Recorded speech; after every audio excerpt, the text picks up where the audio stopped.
লীগ শিরোপার রেসে টিকে থাকতে জয় ছাড়া ভিন্ন কিছু ভাবার সুযোগ নেই ঢাকা আবাহনীর। প্রচণ্ড তাপপ্রবাহ উপেক্ষা করে এদিন মাঠে নামে আকাশী নীল বাহিনী। কিংস আরেনায় তাদের প্রতিপক্ষ শেখ রাসেল।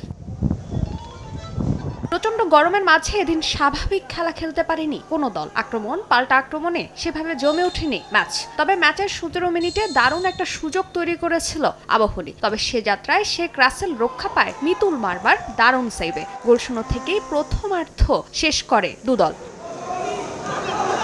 দ্বিতীয়ার্ধের শুরুতে অবশ্য সুযোগ পেয়েছিল শেখ রাসেলও, তবে সেখান থেকে গোলের দেখা পায়নি তারা। অন্যদিকে বিরতি থেকে ফিরে বেশ গোছানো ফুটবল খেলে আকাশী নীল। ফলাফল ম্যাচের ৭৪ মিনিটে রবিউল হাসানের পাস থেকে বল জালে জড়ান ব্রাজিলিয়ান ফরোয়ার্ড ব্রুনো। শেষে আর কোনো গোল না হলে ব্রুনোর একমাত্র গোলে জয় নিয়ে মাঠ ছাড়ে আন্দ্রেস ক্রুসিয়ানের শিষ্যরা। ১-২-৩ ঢাকায় জমি জিতে নিন ১০০% ক্যাশব্যাক সহ ২০ কোটি টাকার পুরস্কার। এ জয়ে ২৫ পয়েন্ট নিয়ে লিগ টেবিলে ৩-এ এখন অবস্থান ঢাকা আবাহনীর। অন্যদিকে এক ম্যাচ কম খেলে ৩১ পয়েন্ট নিয়ে টেবিলের শীর্ষস্থানে আছে বসুন্ধরা কিংস এবং ঢাকা আবাহনীর চেয়ে এক ম্যাচ কম খেলে ২৬ পয়েন্ট নিয়ে টেবিলের দ্বিতীয় এখন মোহামেডান।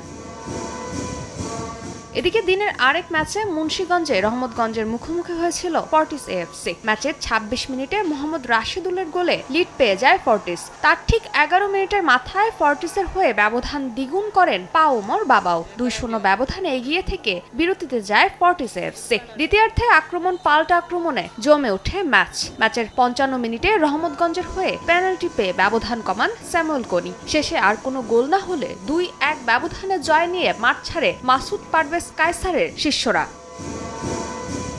ফারজানা জাহান প্রিয়া, সময় সংবাদ।